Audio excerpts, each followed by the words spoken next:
Dan Terrace for Bio Video Daily Show, and I'm here with Erik Bongcam-Rudloff from Uppsala College in Sweden. Hello, Erik. Hello. Tell us what you're doing with the EU and microalgae.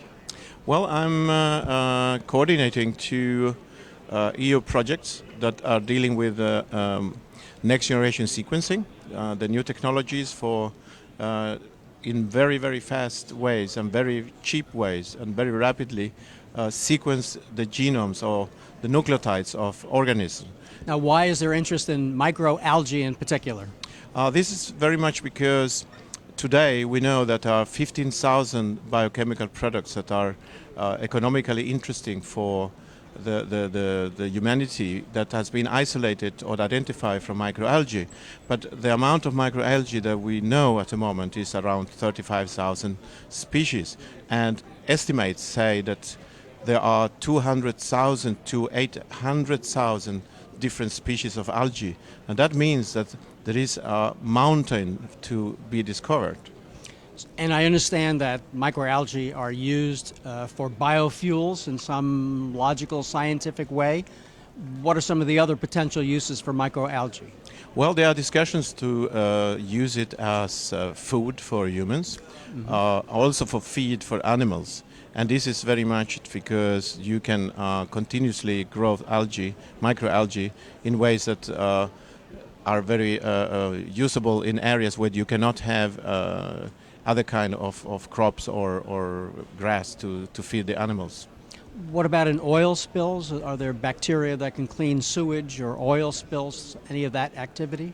Well, I would say that there are many areas that would be used where microalgae will be used for cleaning also even oil spills and all that. But to understand all this, we really need to classify many more of these algae. And today, with next generation sequencing, we can, which was not possible just 5-10 years ago, because we don't even know how to cultivate these microalgae. We don't know the conditions, how they grow. But before even knowing that is not necessary anymore. We can just sequence a whole soup of water isolated from oceans or from ponds. Right, and so your background is scientific, academic, and your funding is coming from the EU, is that correct? My fundings are coming from the EU and from the Swedish government, and is purely academic, but we are involved in several projects where we have partners from all Europe.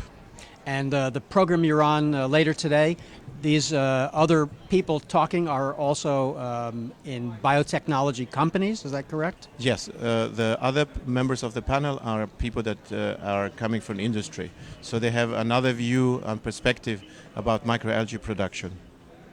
And I presume they're not all the same view.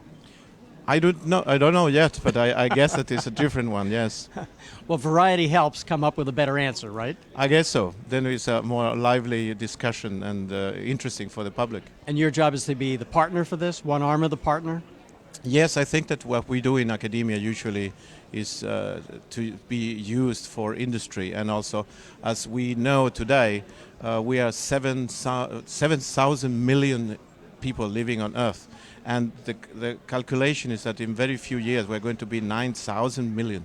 We need very rapidly to get new sources of food and also fuels. So medicines are very interesting, but I would say that in the way that we are progressing, the need for very simple things like food and fuels will be even more important than medicines. Well, Erik, thank you very much. This is a very exciting area. This is Dan Terrace for Bio Video Daily Show.